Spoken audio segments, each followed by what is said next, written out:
Now, when Barack Obama arrives in China, one of the foremost issues on his agenda is expected to be climate change. BON's Zach Ref looks at what environmental matters the president is likely to discuss with Chinese leaders and how the two nations are working together toward a greener future. Among the issues that President Obama is expected to discuss with Chinese leaders during his three-day tour here, the environment, and specifically climate change, is one of the topics on which the two nations are likely to find some common ground.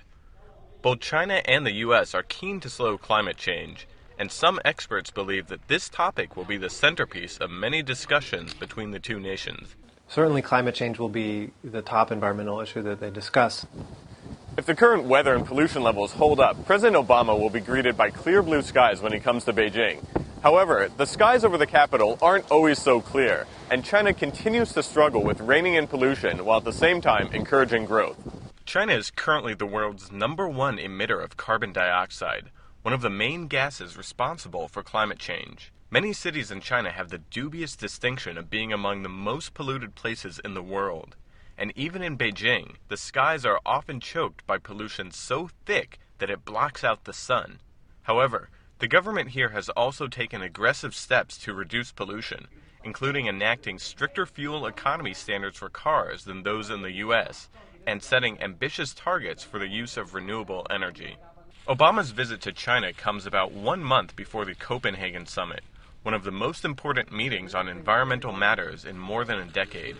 More than 40 heads of state are expected to attend the summit, where they will work towards hashing out an agreement to slow climate change. In many ways, the president's environment-related discussions in China will simply be a prelude to talks in Copenhagen.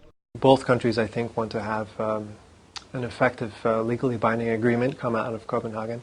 So there are going to be issues that they have to discuss that I think are going to lead both countries to being effective parties in a multilateral agreement. And while President Obama will certainly be seeking commitments from his Chinese counterparts, they will also be looking for the same from him. One thing that I think President Hu would like to see out of the discussions with President Obama is that Obama would come away from the discussions with a very strong understanding of how important his role is going to be in a public campaign on global warming, both internationally and domestically.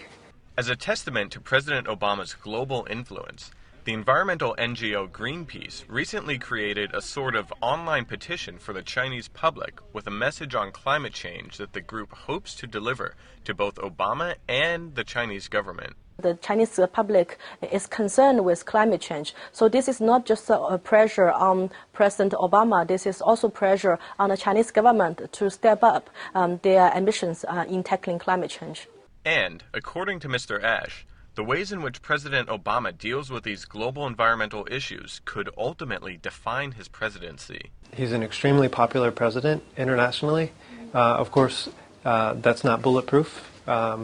The international public will be deciding their opinions of Obama as a leader on key issues, and climate change is one of the key issues. Zach Ref, BON. Well, Tom, this is one of the key issues that are going to be discussed between the US and China during this visit. Of course, the whole world looking to forge a new climate deal, replacing the Kyoto Protocol, and time's running out before that has to be signed in Copenhagen in December. And if the US and China don't sign up, well, there's no point anyone else, really. That's right. And many analysts, many environmental analysts, looking now quite concerned about about the run-up to Copenhagen, and they say that if nothing concrete comes out of this meeting between Obama and Hu Jintao, then it's not looking good for this global climate pact. Now, what some people are saying is that what's more likely to come out of this are agreements on things like renewable technology. China, one of the leading nations when it comes to renewable energy programs. So people expecting that the US and China are going to sign deals on this, but aren't going to come out with anything concrete pre-Copenhagen, but we just have to see what happens between now and the end of the talks on That's right. Wednesday. And time is, of course, running out before Copenhagen next month. Yeah.